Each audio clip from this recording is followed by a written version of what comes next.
देखिए, जैसा कि आज पूरा विश्व देख रहा है कि बांग्लादेश में हमारे भारतीय हिंदुओं का नरसंहार किया जा रहा है।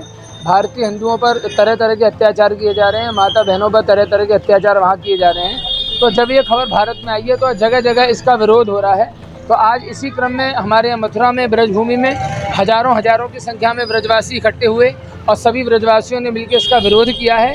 और विरोध में हम प्रधानमंत्री जी नरेंद्र मोदी जी से इस बात का आह्वान करते हैं कि अतिशीघ्र इस पर एक्शन लें, और अगर बांग्लादेशी ये लोग न माने तो तत्काल भारतीय सेना को हुक्म दें और भारतीय सेना उनके ऊपर आक्रमण करे, ऐसा हम आह्वान करते हैं। और क्योंकि हम भारतीय हैं, हम सहन करना जानते हैं, तो हम प्रतिकार करना भी जानते हैं। अगर वहाँ क्रिया हुई है तो यहाँ प्रतिक्रिया भी हो सकती है। हम शास्त्र जानते हैं तो हम शस्त्र भी जानते हैं।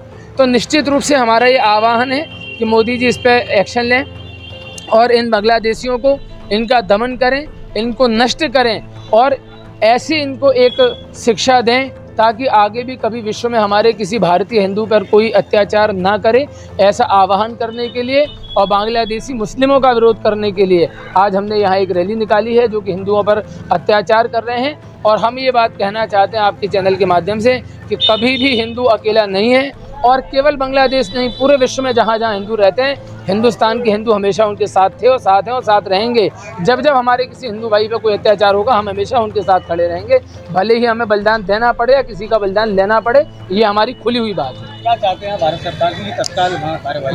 देखिए, मोदी जी इस विषय पर चुप हैं, अभी तक कुछ बोले नहीं है। ये बड़े आश्चर्य का विषय है और पूरे भारत में इस विषय का एक कन्फ्यूजन बना हुआ है कि मोदी जी चुप क्यों हैं, और हमको आशा है कि वो अतिशीघ्र बोलेंगे और बड़ा बोलेंगे। तो मोदी जी से हमारा यही प्रार्थना है कि भैया, हिंदुओं पर अत्याचार हो रहा है, ये हम लोग सहन नहीं कर सकते।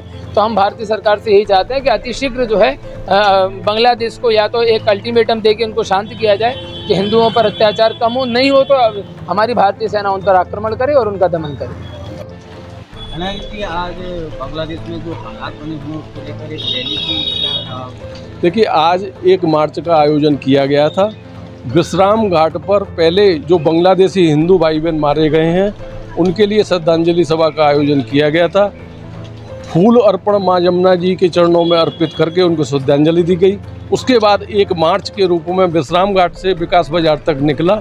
निश्चित तौर पर जो भी कुछ बांग्लादेश में हुआ है हिंदू भाई बहनों के साथ वह निंदनीय है। इसकी तीखे स्वर में हम सभी सनातनी भाई बहन निंदा करते हैं। भारत देश से एक संकेत जाना चाहिए था। मथुरा ब्रजभूमि है, ब्रजमंडल से इतना बड़ा संदेश, क्योंकि वृंदावन में कुछ दिवस पूर्व आपने देखा था कि वहाँ भी 1 मार्च का आयोजन किया गया था। वहीं हमने इस मार्च की भी घोषणा मथुरा की थी। उसी के तहत ये मार्च का आयोजन सभी सनातनी भाई और बहनों ने निकाला है। कोई दल नहीं, कोई पार्टी नहीं, केवल और केवल सनातनी हिंदू। बांग्लादेशी हिंदुओं के समर्थन में निश्चित तौर पर हमने यहाँ से संदेश देने का प्रयास किया कि हिंदू हिंदू एक हैं और हम सभी सनातनी उनके साथ खड़े हुए हैं।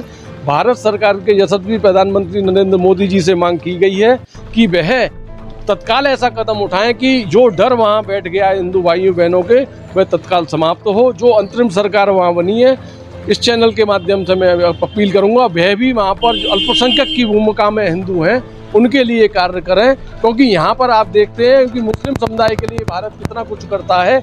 लेकिन वो जहाँ हुआ है, एक आरक्षण मांगा गया था मुस्लिमों के लिए, लेकिन उस आरक्षण की आग में हिंदू कैसे जल गया। हिंदुओं का तो कहीं किसी से कोई लेना देना नहीं था, क्योंकि आरक्षण मुस्लिम पक्ष के लिए मांगा गया था और हिंदुओं को उसमें जला दिया गया। क्या आपको लगता है क्यों टारगेट हिंदू हुआ वहाँ? देखिए, मैं ऐसा मानता हूँ कि वो जो कौम है, जो अपने परिवार की कभी सगी नहीं हुई, इतिहास गवाह है, उन्होंने अपने पिता को मारकर ही इस देश पर शासन किया है, अपनी माताओं को मारा है, अपनी बहनों को मारा है, अपने भाइयों को मारा है। तो इस कौम पर हम विश्वास निश्चित तौर पर नहीं कर सकते। अगर ऐसा मेरी बात गलत हो तो क्या कारण था बांग्लादेश में हिंदुओं को मारा गया? वहाँ कोई कारण नहीं था हिंदुओं के और मुस्लिमों के बीच में तनाव का। आरक्षण केवल मुस्लिमों के लिए, उन नेताओं के लिए मांगा गया जिन्होंने देश की आज़ादी में योगदान दिया था, उनके परिवारों के लिए, हिंदुओं के लिए नहीं। फिर हिंदू को क्यों मार दिए गए? उनकी बहन बेटियों की इज्जत क्यों लूटी गई? किस प्रकार से सरे आम नंगा करके उनको किस प्रकार से हैवानियत की हद से मारा गया है? वीडियो जिस प्रकार से आई है हम उसको बयां भी नहीं कर सकते। रैली की यदि बात करें, रैली में कितनी संख्या में लोग, कितने संगठन इसमें शामिल? देखिए, हजारों लोगों ने उसमें सहभागिता की। सबसे बड़ी बात मैं आपके चैनल के माध्यम से कहूँगा, मातृशक्ति के चरणों में नमन और वंदन है। वृंदावन में कम संख्या जो रही, आज उन्होंने उसका जवाब दिया। आज 100 के समक्ष मातृशक्ति यहाँ उपस्थित थी, उन्होंने दिखला दिया कि नहीं, जो बांग्लादेशी बहनों के साथ, हमारी हिंदू बहनों के साथ उत्पीड़न हुआ, उनके समर्थन में हमारी बहनें खड़ी हुई, माताएं खड़ी हुई। उन्होंने यहाँ से जवाब दिया कि हम, अगर हमको भी जाने की इजाज़त बांग्लादेश दी जाए, अगर आप सेना नहीं भेज सकते तो हमको भेजिए, ऐसा भी उन्होंने कहा। निश्चित तौर से मैं आपके चैनल के माध्यम से पुनः उनका अभिनंदन करता हूँ।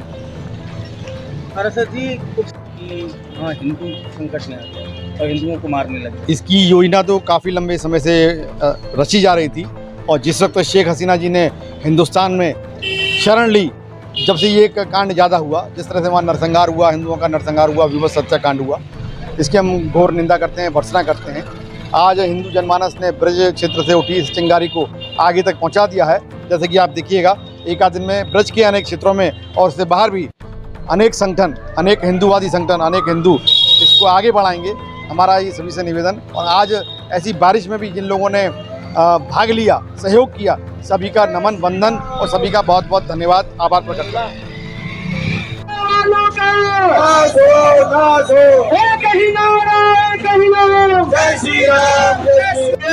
और साथ चलिए, दिखा दिए हमको हमारी शक्ति। आप आइए, आइए इस मार्च। अखिल भारत हिंदू महासभा की जिला अध्यक्ष ज्योति चतुर्वेदी की तरफ से स्वतंत्रता दिवस की सभी देशवासियों को एवं ब्रिजवासियों को हार्दिक शुभकामनाएं।